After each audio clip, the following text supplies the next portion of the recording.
다윗이 사울을 피해서 블레셋에 망명을 했죠.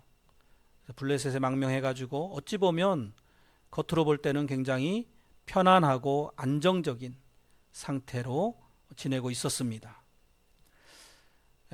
우리로 치면은 그냥 세상에 속해가지고 세상 사람들과 별반 다르지 않게 살아가고 있었다라는 거죠. 특히 그들은 이스라엘의 적들 아니었습니까? 적국에 가가지고 하나님의 원수들이라고 할 수 있는 사람들을 돕고 있었던 것입니다. 그러니까 이미 여기에서 다윗이 문제가 발생할 불씨가 있었음을 알 수가 있죠. 평탄해 보이는 게 결코 복이 아니었던 것입니다. 결국 시험이 찾아왔습니다.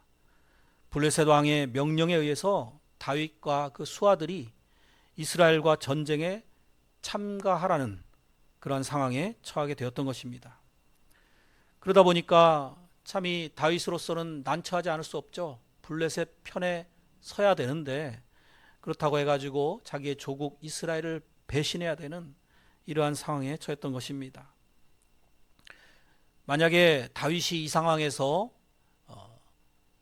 뒤로 물러났다면은 그동안 보살펴줬던 아기스의 은혜를 배신하는 그러한 참 파렴치한 사람이 되었을 것입니다. 그는 다윗을 정말 신임하고 또 다윗을 보호해주고 아낌없이 베풀어줬지 않습니까? 그런데 이런 배은망덕한 사람이 될 수는 없었을 것입니다. 그렇다고 해가지고 순순히 이제 블레셋을 도와서 이스라엘을 치는데 앞장서는 것 역시도 굉장히 괴로웠을 것입니다. 그는 더군다나 앞으로 왕이 될 사람 아닙니까? 하나님으로부터 그런 약속을 받은 사람입니다. 그런데 자기가 이제 정말 사랑해야 될 그 백성들을 향해서 칼을 들이밀어야 되는 이러한 상황. 그러니까 조국에서도 또 역시 배신자요, 참으로 악당으로 이렇게 낙인이 찍힐 만한 상황에 처했던 것입니다. 이런 상황이 정말 진퇴양난의 상황이죠. 앞으로 갈 수도 없고 뒤로 갈 수도 없는 그런 상황입니다. 하지만 일단은 다윗은 아기스 왕을 돕는 외형적으로는 그런 모습을 보여주었습니다. 그래서 함께 이제 블레셋의 그 군대들에 섞여가지고 전투에 나가게 되었습니다. 아쉬운 것은 이 부분에서 다윗이 하나님께 어떤 부르짖었다라든지 질문했다는 그러한 내용이 없습니다. 하나님께 기도한 내용이 없어요. 다만 그냥 어쩔 수 없이 시대 상황의 흐름에 휩쓸려 떠내려가는 그러한 모습이에요. 사무엘상 28장 2절에 보니까 다윗이 아기스에게 이르되 그러면 당신의 종이 행할 바를 아시리이다 하니 아기스가 다윗에게 이르되 그러면 내가 너를 영원히 내 머리 지키는 자를 삼으리라 하니라. 머리 지킨다는 것은 가드, 그야말로 경호원으로 삼겠다 그런 거죠. 굉장히 신뢰하는 사람이 아니면 그렇게 곁에 가까이 두지는 않았을 것입니다만 어쨌든 참 난감한 상황이었습니다. 그의 영적인 상태가 얼마나 곤고했을까, 참 괴로웠을까, 이런 것을 생각해 보게 됩니다. 다윗이 지었던 많은 시편들이 떠올라요. 자, 이제 오늘 본문이 속해 있는 사무엘상 29장에서 1절부터 한번 살펴보겠습니다. 블레셋 사람들은 그들의 모든 군대를 아벡에 모았고 이스라엘 사람들은 이스라엘에 있는 셈 곁에 진쳤더라. 2절 블레셋 사람들의 수령들은 수백 명씩 수천 명씩 인솔하여 나아가고 다윗과 그의 사람들은 아기스와 함께 그 뒤에서 나아가더니. 자, 이렇게 지금 참 걷지 말아야 될 그러한 길을 걸어가는 다윗의 처량한 모습이 상상이 되죠. 이스라엘의 왕으로서는, 앞으로 왕이 될 사람으로서는 절대 해서는 안 될 일이었죠. 더구나 이 싸움에서 지금 결과를 우리가 압니다. 사울 왕이 죽게 돼요.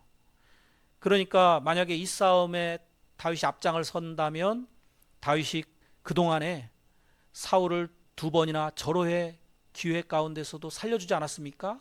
그러한 공도 허사가 되고 말 것입니다. 사울을 죽인 사람으로서 두고두고 비난을 사게 될 상황이었던 것입니다.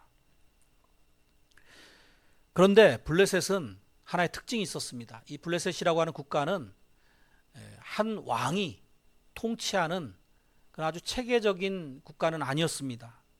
5개 부족이 모여가지고 각각 그 두령들이 있어가지고 전체가 하나의 연합을 이루는 형태를 띠고 있었습니다. 그들을 방백이라고 할 수 있는데요. 5방백이 이끄는 가운데 그 중에 그래도 조금 우두머리라고 할 수 있는 사람이 가드왕 아기스였지만 그래도 다른 방백들의 세력도 무시할 수가 없었던 것입니다. 그런 방백들이 이런 말을 해요. 3절입니다. 블레셋 사람들의 방백들이 이르되 이 히브리 사람들이 무엇을 하려느냐 하니 아게스가 블레셋 사람들의 방백들에게 이르되 이는 이스라엘 왕 사울의 신하 다윗이 아니냐. 그가 나와 함께 있은지 여러 날 여러 해로되 그가 망명하여 온 날부터 오늘까지 내가 그의 허물을 보지 못하였노라.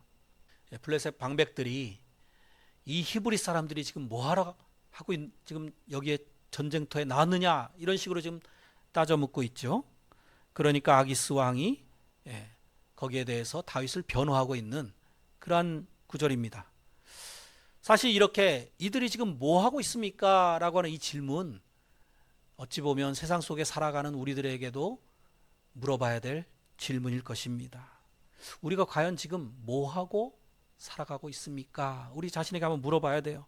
내가 그냥 세상 사람들과 똑같이 먹고 마시고 돈 벌고 그렇게 그냥 섞여서 안 믿는 자들처럼 살아가고 있지는 않는가 물어봐야 됩니다. 지금 우리가 서 있는 자리가 어디입니까? 무슨 일을 하고 있습니까? 주님과 함께 과연 동행하고 있습니까? 혹시 내가 지금 어긋난 길에 서 있지는 않는가 살펴보셔야 됩니다. 그래서 바른 길로 나아가야 됩니다. 이것은 반드시 무슨 물리적인 장소를 이야기하는 게 아닙니다. 세상 속에 산다라는 것은 영적으로 보면은 우리가 세상 속에 살지만 그래도 구별된 하나님의 자녀다운 정체성을 유지해야 되는 것입니다. 세상과 분리된 거룩을 추구하는 삶을 살아가야 하는 것입니다. 이렇게 방백들이 반대하는 가운데에 아기스가 다윗을 얼마나 명예롭게 보증해 주는지 볼 수 있죠. 아기스가 볼 때 다윗은 그 조국의 사울 왕의 아주 폭정에 시달리다가 도망쳐온 사람으로서 굉장히 반감을 가지고 있다라고 판단했던 것 같습니다. 그래서 전적으로 다윗을 불쌍히 여기고 신뢰를 했습니다.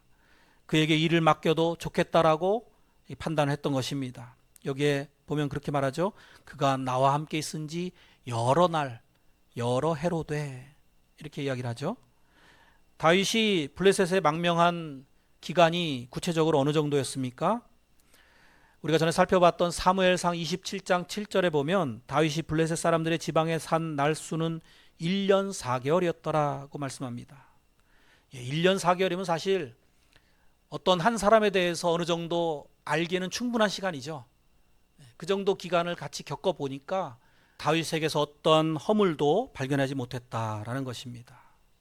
그리고 굉장히 충성스러운 모습만 보았던 것입니다. 이 말을 통해서 우리가 다윗이 굉장히 처신을 잘했다, 처세술에 아주 뛰어났다라는 것도 우리가 엿볼 수 있고요.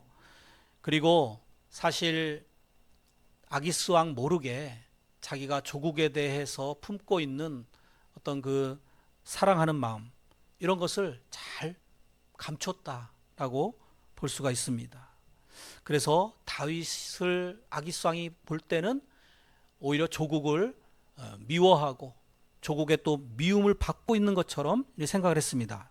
사무엘상 27장 12절에 보면은 아기스가 다윗을 믿고 말하기를 다윗이 자기 백성 이스라엘에게 심히 미움을 받게 되었으니 그는 영원히 내 부하가 되리라고 생각하니라. 어떻게 보면 굉장히 아기스로서는 오판을 하고 있는 거죠. 착각을 하고 있고 다윗은 그만큼 자신을 잘 숨겼다. 이렇게 가장했다. 이런 거 볼 수 있습니다. 그런데 우리가 이런 걸 뭐라 그래요? 신약 성경에서는 외식한다라고 하죠. 그래서 바리새인들이 외식하는 것에 대해서 굉장히 안 좋게 보지 않습니까? 믿는 사람들은요, 거짓말하면 안 된다는 말도 우리가 종종 설교에서도 많이 들었죠. 그러니까 다윗은 지금 거짓말하고 있고 외식하고 있습니다. 좋은 모습은 아니에요. 그럴 수밖에 없는 상황이었지 않느냐, 동정할 수 있죠. 그럼 그렇게 할 수밖에 없는 왜 그 상황 가운데 갔느냐라고 또 따져 물을 수 있는 것이죠. 자, 우리가 세상 사람들 가운데 살면서 이런 식으로 뭔가 그들에게 어필을 하려고 그들에게 좋은 모습만 보이려고 하는 이러한 모습, 이거 우리한테도 있지 않습니까?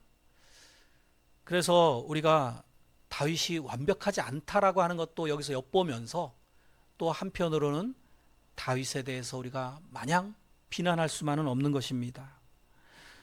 세상에서 우리가 돈을 벌기 위해서 직장 생활할 때요, 그렇지 않습니까? 물론 다윗 혼자였다라고 하면은 얼마든지 신앙을 잘 순수하게 지키려고 힘썼을 수 있죠. 굳이 그 적국에 망명하지 않았을 수도 있죠. 근데 처자식이 있으니까 가족들 또 자기가 보호해야 될 많은 그 수하들이 있으니까 아마도 피치 못할 이런 상황 가운데서 살았던 것 같습니다. 하지만 우리가 영적으로 성령 충만할 때 또 영적으로 굉장히 민감한 일들을 세상 속에서 겪곤 합니다. 왜냐하면 세상 사람들은 우리가 믿는 하나님을 믿지 않거든요. 그러다 보니까 군 얘기도 하고 점 보는 얘기도 하고 그럽니다. 그런 얘기들을 들으면서 굉장히 부딪히는 상황들이 있죠. 또 필연적으로 함께 술자리에 동석해야 된다든지, 우리가 거룩함을 유지하려고 하는데 방해되는 일들이 많이 있는 것입니다. 그러니까 불편하게 되는 것이죠. 그래서 우리가 불신자들을 상대하고 또 그들을 전도하기가 참 힘이 드는 것이 사실입니다. 예수님께서도 그래서 우리를 마치 이리 가운데 보내는 양처럼 걱정하시면서 하신 말씀이 그거죠. 비둘기처럼 순결하고 뱀처럼 지혜로워야 된다 말씀하시지 않았습니까? 마태복음 10장 16절입니다. 보라, 내가 너희를 보냄이 양을 이륵 가운데로 보냄과 같도다. 그러므로 너희는 뱀같이 지혜롭고 비둘기같이 순결하라. 우리가 세상 사람들을 전도하기 위해서는 때때로 비둘기같이 순결해야 되고 뱀같이 지혜로울 수 있어야 됩니다. 그 말씀을 잘 우리 삶 속에 적용을 해야 되겠습니다. 그런데 다윗의 더 큰 잘못은 무엇이었냐 하면은 그가 하나님께 기도하지 않고 블레셋으로 망명했다라는 거, 그리고 1년 4개월 동안 기도하는 모습이 전혀 등장하지 않는다는 것이 문제예요. 다윗은 그러니까 첫 단추를 잘못 끼움으로써 계속해서 지금 문제 가운데 더 깊이 빠져드는 그러한 모습입니다. 4절, 블레셋 사람의 방백들이 그에게 노한지라. 아기스 왕이 변명을 해줬는데도 오히려 화를 내고 있어요. 블레셋 방백들이 그에게 이르되 이 사람을 돌려보내어 왕이 그에게 정하신 그 처소로 가게 하소서. 그는 우리와 함께 싸움에 내려가지 못하리니 그가 전장에서 우리의 대적이 될까 하나이다. 그가 무엇으로 그 주와, 이 주는 사울왕을 말해요, 다시 화합하리이까? 이 사람들의 머리로 하지 아니겠나이까? 그러니까 지금 이 블레셋 방백들은요, 오히려 아기스 왕의 말을 듣고도 분을 내면서 다윗을 다시 돌려보내라 강력하게 주장하는 것입니다. 그러면서 또 그 근거로 이런 노래를 언급합니다. 당시 아주 유명했던 노래였던 것 같아요. 5절, 그들이 춤추며 노래하여 이르되 사울이 죽인 자는 천천히요 다윗은 만만이로다 하던 그 다윗이 아니니까 하니. 이게 어디 나라 노래예요? 이스라엘 노래죠. 이스라엘 노래가 지금 블레셋에서까지 유행하고 있습니다. 정말 노래는 국경을 초월하는 것 같아요. 이렇게 이웃 나라에까지 알려질 정도로 유명한 노래, 그 가운데 주인공이 다윗 아닙니까? 이것을 그들의 주장 근거로 삼고 있습니다. 다윗은 이런 사람 아닙니까?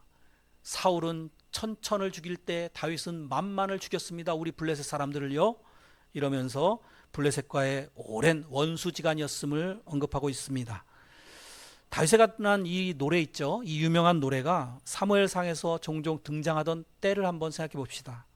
사무엘상 18장에 처음 나올 때 그것은 사울이 질투심을 유발하는 이런 매개체가 되었습니다.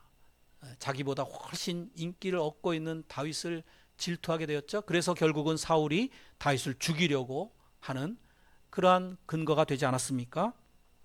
또 사무엘상 21장에 보면은 다윗이 아기스 왕에게 이렇게 피신을 했습니다. 그때 신하들이 이 노래를 언급을 했어요. 그 다윗 아닙니까? 할 때 다윗이 어떻게 했습니까?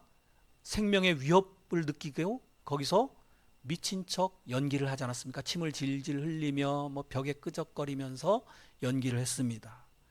그러니까 이때도 어찌 보면 굉장히 좋지 않은 그런 의심의 도구로 쓰이고 있어요. 오늘 29장도 마찬가지입니다. 다윗이 이런 사람이다 라고 하면서 그를 이제 의심하는 아주 안 좋은 그런 근거로 삼고 있습니다. 그러니까 이 다윗에 대해서 찬양하는 노래죠. 사실은 다윗이 얼마나 뛰어난 사람인가 그에 대해서 백성들이 칭송하는 이 노래가 등장할 때마다 다윗은 위기 가운데 빠지는 것을 봅니다. 여기서 우리가 영적인 교훈을 얻을 수 있죠. 우리를 향해서 사람들이 칭찬할 때 그것을 오히려 도구로 생각하면서 조심해야 됩니다. 경각심을 가져야 돼요. 겸손하게. 그래서 우리 믿는 사람들은 누가 칭찬하면요, 할렐루야, 하나님께 영광을 돌립니다. 이렇게 해야 돼요. 내가 뭐 이렇게 잘난 게 있습니까? 저는 부족하지만 하나님이 지혜 주셔서, 하나님이 능력 주셔서 이렇게 했습니다. 라고 하는 이런 겸손한 태도가 우리에게도 필요하겠습니다. 이렇게 우리 백성들을 많이 죽인 다윗을 신임한다는 것은 잘못된 것입니다. 그는 오히려 전쟁터에 나가면은 우리의 머리를 이렇게 배 가지고 사울에게 바칠 것입니다. 이런 이야기를 했습니다. 그래서 굉장히 위험하다고 하는 근거를 들면서 다시 돌려보내자 이렇게 하게 되었습니다. 자, 이러한 그들의 판단은 어찌 보면 더 정확하죠. 그들은 다윗을 꿰뚫어 보고 있는 거예요. 그리고 여러 가지 위협 요소들을 잘 분석하고 거기에 대해서 적절하게 대비하고 있는 모습입니까? 그러니까 우리가 비록 다윗 입장에서 보면은 안 좋은, 참 명예롭지 못한 그들의 비방이었지만 그래도 그들의 그 모습 속에서 세상 사람들 가운데서도 우리가 지혜를 얻을 수 있잖아요. 아기스 왕은 어떤 사람입니까? 잘 속아 넘어가는 사람의 대표격이에요. 그런데 이 블레셋 방백들은 굉장히 그래도 조심성이 있고 모든 일들에 대해서 신중하게 판단하는 사람들의 대표격이다라고 볼 수 있습니다. 이러한 경각심은요, 우리 믿는 사람들에게 특히 필요합니다. 유다서 1장 4절에 보면은 이는 가만히 들어온 사람 몇이 있음이라.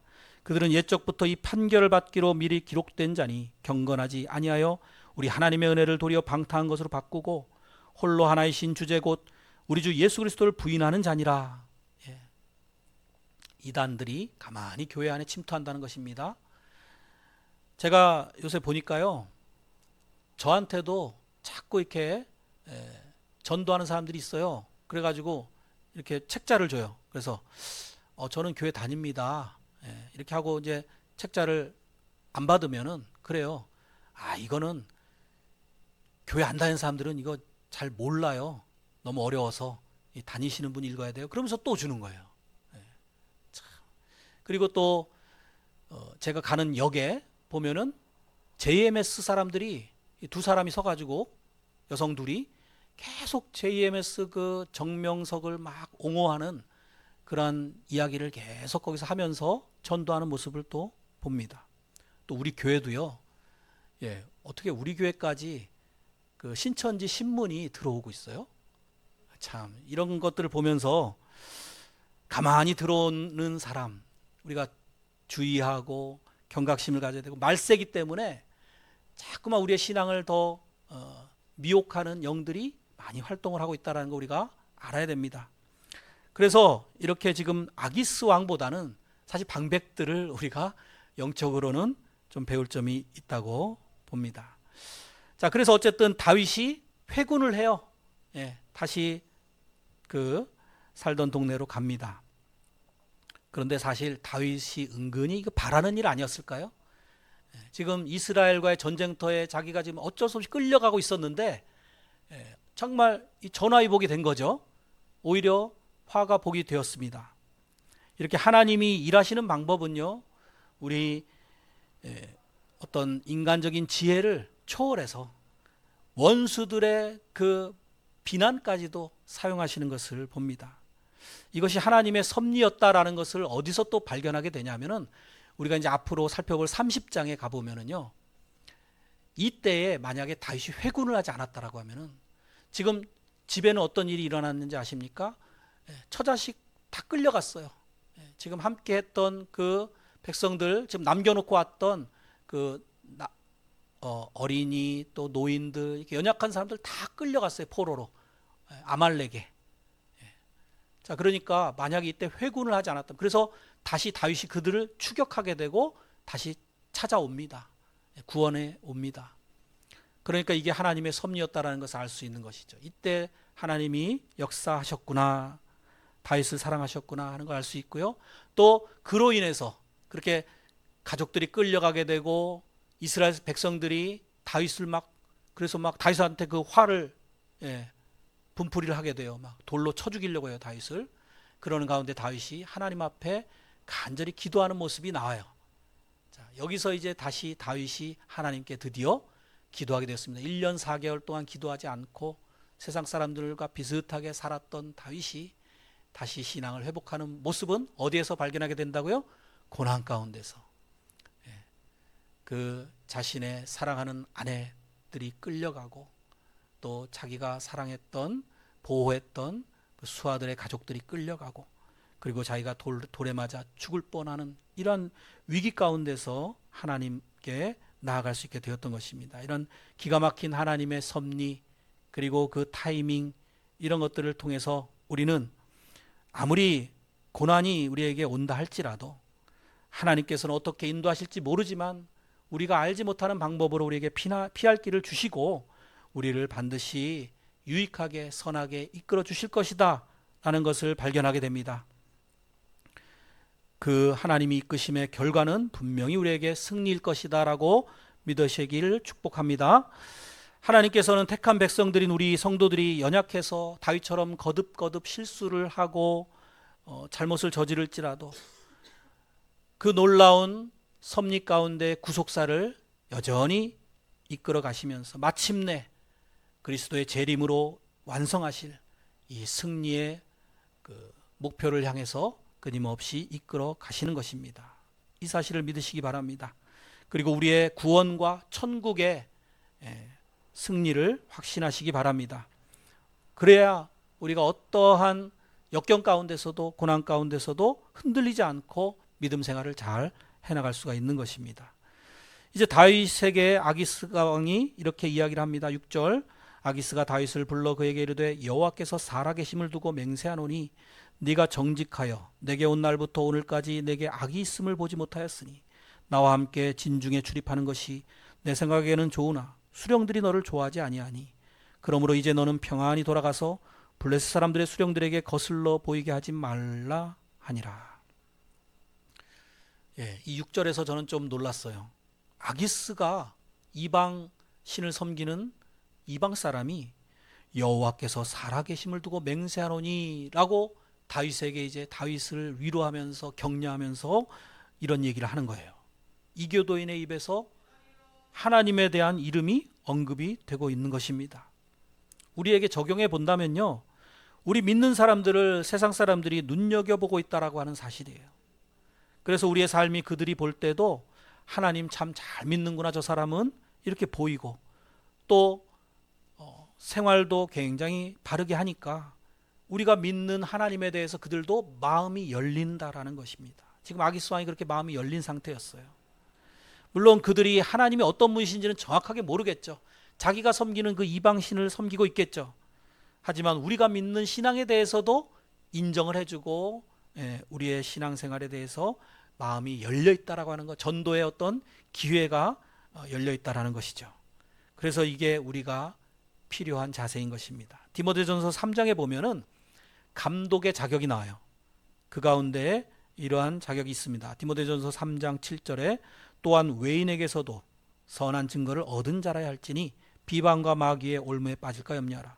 외인은 이제 교회 바깥의 사람들을 말하는데요. 이 감독은 오늘날 목사에 해당합니다. 그러니까 이건 뭐 목사만 이렇게 해야 되느냐, 이건 아니에요. 왜냐하면 목사님의, 목회자의 어떤 가르침을 따라서 또 성도님들도 따라가는 거잖아요. 그러니까 목사가 외인으로부터 좋은 평판을 얻을 수 있는 자가 자격이다라고 하면은 성도들도 마찬가지죠. 성도님들도 외인들 한번 생각해 보십시오. 여러분들 주변 사람들, 뭐 직장, 동료 또는 상사, 또 아랫사람, 그리고 이웃, 사촌들, 여러분들에 대해서 어떤 평가를 하고 있는지 한번 생각해 보시기 바랍니다. 특히 교회 다니지 않는 사람들에게 한번 설문한다라고 생각하면서 한번 상상해 보세요. 그들이 당신이 믿는 하나님이 정말 살아계신 걸 나도 인정한다라고 하는 고백을 아기수왕처럼 할 수 있는 그런 모습으로 우리가 그들에게 다가갔는지 점검해 보시기 바랍니다. 한편 다윗은 이 대목에서 또 실수를 합니다. 하지 말아야 될 말을, 굳이 안 해도 될 말을 하는데 아기스 왕이 듣기 좋은 말을 합니다. 8절 다윗이 아기스에게 이르되 내가 무엇을 하였나이까? 내가 당신 앞에 오늘까지 있는 동안에 당신이 종에게서 무엇을 보셨기에 내가 가서 내 주 왕의 원수와 싸우지 못하게 하시나이까? 아마 좀 눈물도 좀 흘려가면서 얘기했을 것 같아요. 다윗이요 은근히 연예인 기질이 좀 있는 것 같아요. 왜냐하면 전에 미친 척 연기, 그거 쉽습니까 사실? 그거 어렵잖아요. 근데 오늘은 아기스 왕한테 마치 자기는 지금 아기스 왕을 도와가지고 막 전쟁터에서 앞장서서 싸우고 싶은데 차마 못 싸우게 하는 이러한 상황에 있는 것처럼 지금 이야기를 하고 있는 거예요. 그리고 또 다윗이 뭐 노래도 잘하잖아요. 또 찬양도 많이 작곡하잖아요. 그러니까 오늘날 좀 만능 엔터테이너 기질이 좀 있는 사람이었다라는 생각을 또 재밌게 해보았습니다.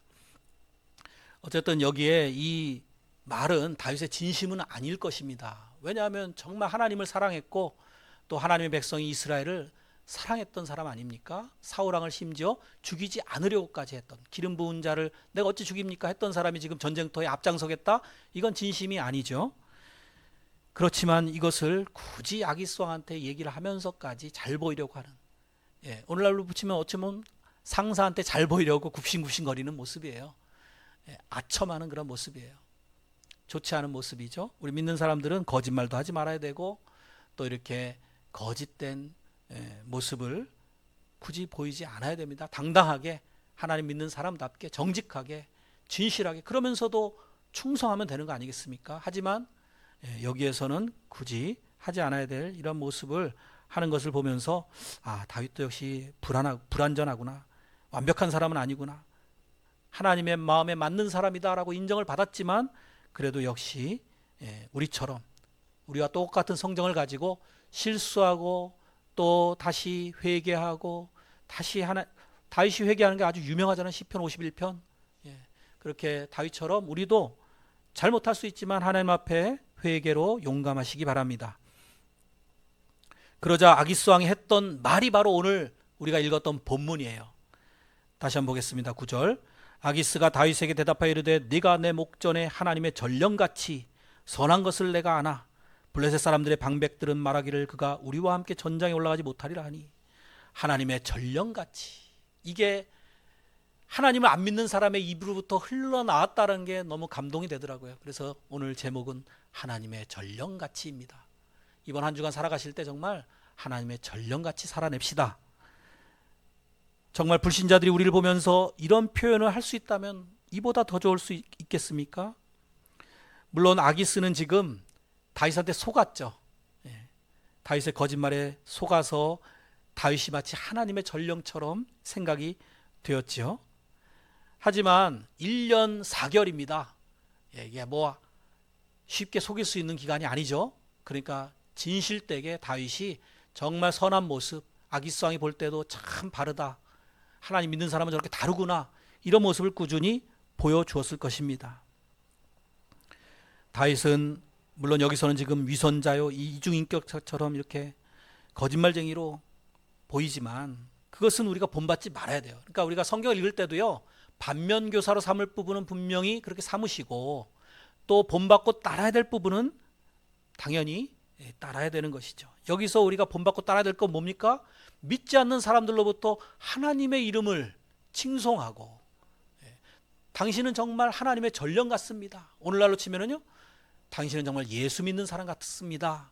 이런 인정을 받을 수 있는 이러한 소원을 거룩한 소망을 품으시기 바랍니다. 다윗의 잘못은 따라가지 말되 그의 정말 이 선함으로 감화감동시키는 이러한 모습, 또 그러한 노력, 이런 것을 우리가 본받아야겠습니다. 선한 능력으로 합시다. 다윗처럼 또 거짓말 이런 거 하지 말고 정말 선으로 악을 이기듯이, 그래서 불신자들조차 인정하고 칭찬할 수 있는 그러한 사람들이 됩시다. 성도들이 자주 빠지는 이 딜레마 가운데 그런 게 있습니다. 성도들끼리 모였을 때는 뭐든지 정말 성도답게 행동을 할 수 있는데, 세상 사람들 가운데 섞이게 되면은 우리의 모습을 포기하고, 그리고 악한 그런 자리에 함께 하게 될 때가 찾아오는 것입니다. 그럴 때 어떻게 하면 우리가 우리의 신앙의 순수성을 지키고 변함없이 신실함을 유지할 수 있을까요? 늘 이야기하지만 코람데오, 내가 어느 곳에 있든지 어떤 자리에 있든지 세상 가운데 있어도 나는 하나님 앞에 산다 라고 하는 이 의식을 가지고 살아야 하는 것입니다. 어느 곳에 있든지 항상 영적으로는 하나님 앞에 내가 있다. 하나님은 나를 보고 계신다. 하나님이 나와 늘 함께 하신다. 그래서 하나님을 늘 경외하는 마음으로 살아가야 됩니다. 사랑하는 성도 여러분, 삶의 현장에 우리는 누구와 함께 살고 있습니까? 세속 가치에서 어떤 수단 방법도 가리지 말고 살아남으라고 하는 이러한 가치 가운데 살아야 되는 환경이지만, 우리가 서야 할 자리는 그러한 자리가 아닙니다. 늘 하나님께 가까이, 하나님 보시기에 선하게 나아갑시다. 그리하여 성도다운 신실함을 놓치지 않으실 때 세상 사람들이 오히려 우리의 올바름을 보면서 인정을 할 것입니다. 지금 우리가 세상으로부터 받는 평가들도 그렇지 않습니까? 세상 사람들은 오히려 우리가 좀 다르기를 바라요. 그런데 너무나 자기들과 똑같으니까 예수 믿는 사람들도 별반 다를 게 없네, 이러는 것입니다. 마태복음 5장 16절에 말씀합니다. 이같이 너희 빛이 사람 앞에 비치게 하여 그들로 너희 착한 행실을 보고 하늘에 계신 너희 아버지께 영광을 돌리게 하라. 아브라함도 그랬습니다. 아브라함의 아내 사라가 죽었을 때 이제 매장지를 구해야 되는데, 그 땅 거주민이었던 해쪽 속 사람들한테 이러한 평가를 받았습니다. 창세기 23장 6절입니다. 내 주여 들으소서. 아브라함을 주라고 칭하고 있어요. 당신은 우리 가운데 있는 하나님이 세우신 지도자이니. 이 말도 멋있는 것 같아요. 당신은 하나님이 세우신 지도자입니다. 우리 묘실 중에서 좋은 것을 택하여 당신의 죽은 자를 장사하소서. 우리 중에서 자기 묘실에 당신의 죽은 자 장사함을 금할 자가 없으리이다. 심지어 아무도 반대할 자가 없다. 모두에게 인정을 받은 거예요. 평소에 얼마나 하나님을 믿는 그 신앙심을 드러냈으면 그들이 당신은 하나님이 세운 지도자입니다, 이렇게 표현했겠습니까? 또 다니엘도 그랬습니다. 다니엘은 그를 시기했던 동료들이 이제 고소할 거리를 찾아서 흠을 잡으려고 힘썼습니다. 그런데도 발견하지 못했어요. 다니엘서 6장 4절입니다. 이에 총리들과 고관들이 국사에 대하여 다니엘을 고발할 근거를 찾고자 했으나 아무 근거, 아무 허물도 찾지 못하였으니 이는 그가 충성되어 아무 그릇됨도 없고 아무 허물도 없음이었더라. 이렇게 사는 게 물론 쉽지 않습니다. 하지만 이렇게 살 때 진정으로 그들에게 전도도 더 수월할 것이고 또 하나님께 영광도 돌리게 됨을 믿습니다. 물론 세상 사람들이 우리를 칭찬하고 인정하는 것보다 더 중요한 것은 하나님이 우리를 어떻게 평가하시느냐, 이것이죠. 하나님이 우리를 정말 하나님의 전령같이, 하나님의 세우신 지도자같이 이렇게 평가하신다면 얼마나 좋겠습니까? 스가랴서 12장 8절에 그런 게 나옵니다. 그날에 여호와가 예루살렘 주민을 보호하리니 그 중에 약한 자가 그날에는 다윗 같겠고 다윗의 족속은 하나님 같고 무리 앞에 있는 여호와의 사자 같을 것이라. 할렐루야. 우리를 향해서 여호와의 사자 같다라고. 여호와의 사자는 천사를 말하는 거 아닙니까? 이러한 평가를 들을 수 있으면 얼마나 좋겠습니까? 여호와의 사자같이, 여호와의 전령같이. 이것이 쉽진 않지만 하나님께로부터 인정받고 세상 사람들에게도 칭찬을 들을 수 있는 저 여러분들이 다 되시도록 끊임없이 이 믿음의 전투 가운데서 힘차게 싸워 나가시기를, 그래서 궁극적으로 승리하시기를 주님의 이름으로 간절히 축원드립니다.